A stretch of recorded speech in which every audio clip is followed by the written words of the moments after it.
Hi, and welcome back to Best Drink Recipes. I'm Eli Mountjoy, and now we are going to do a review of the Don Julio Reposado. Now, we've already done the Blanco, and we kind of went into a lot of the history about the man and the lore and the making of it, so without having to be redundant, I'll say if you want to know about that, go watch that review.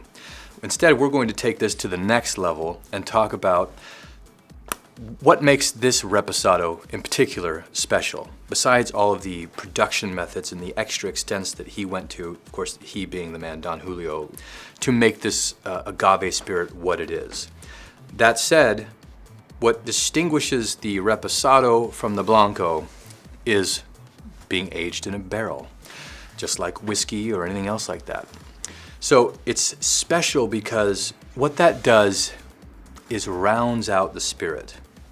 Now the idea is being aged in a barrel mellows out the spirit. It's never to obscure or overtake the original flavor of the tequila or the agave spirit. It's only supposed to enhance it or round it out. The way it was explained to me is it's like a picture. You have a work of art that was created by a group of artists, or group of artists being this tequila. You don't want to do anything to the picture. The barrel aging to create the Reposado is the frame you put around it. It's framing it, it's casing it, it's showcasing it. It's not trying to interfere with that agave taste at all. It's supposed to enhance it or make it more available to you, and that is what a Reposado does. Now if you notice, Reposados are more available to the palate because it's more rounded out. It's easier to sip, generally speaking, and that's how it should be. That's why a lot of people like doing this, or an añejo, which is only just being aged longer, or an extra añejo, aged even further. But legally, to be called a Reposado, you have to age it in a barrel or a cask for the period between 2 and 12 months. That's like the legal definition. This has been aged for 8 months. So it's right in the middle there. That means somebody's been paying attention and they know their proprietary blends. They like it in there for 8 months.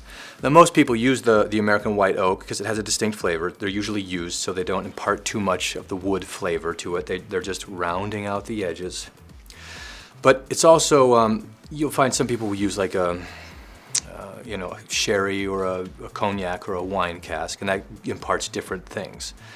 But the American white oak is what is traditionally used, and that's what was used in this case.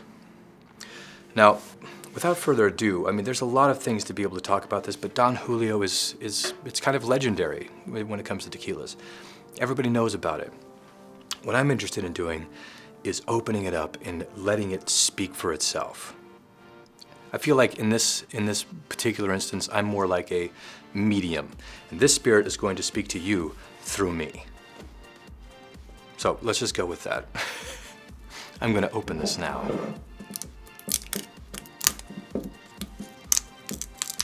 One of the cool things, and I will mention this twice since we did it in the other review, the bottle is short because Don Julio liked having the reduced profile at the table so everybody could see each other while they're sitting down. It wasn't this big, tall, traditional bottle where people have to be like the tequila bottle. It's not about the bottle. It's about the spirit. And more importantly, it's about the connection, the communication that you have with your family and your friends. That's what it's about. That's what spirits should be about, connecting people, enjoying the moment. Don Julio, one for the win. All right, now let's open this. Very nice. On the nose, oh, it's got like a dark chocolate kind of smell. Love it. Let's pour it.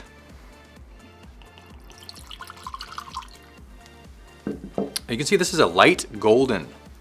It's a little lighter than some Reposados, but it also has been aged the full 12 months, so call it 3/4 about. Here's something that's cool about specifically a Reposado tequila. If you smell the top of the glass, you're getting the agave plant, the blue Weber. If you put your nose more at the top here, you're getting the barrel, the wood. You smell the wood.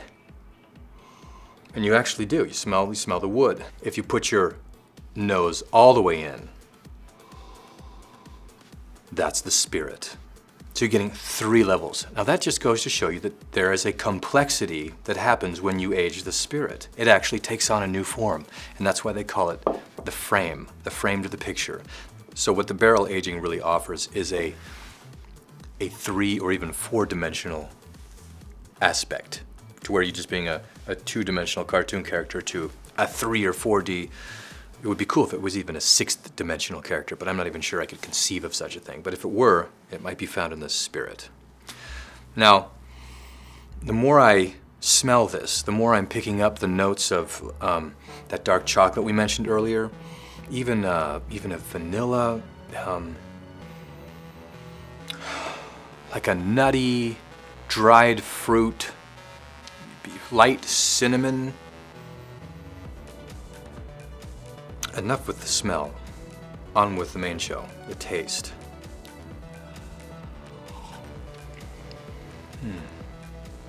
Oh.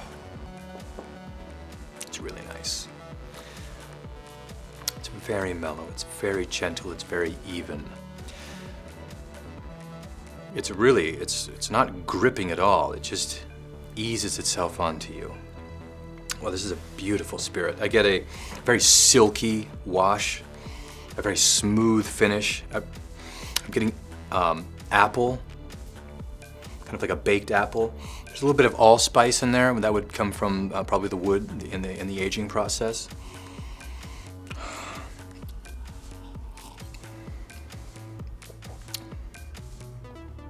I mean, you could just set me here with these two, and I would be a very, very happy person for a very long time, or at least the duration of this bottle, which might be half a day.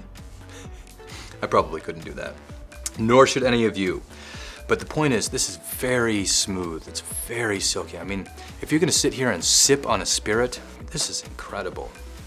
So, before I waste all of our time and just wax poetic on and on and on, I will just tell you, this is a fantastic one.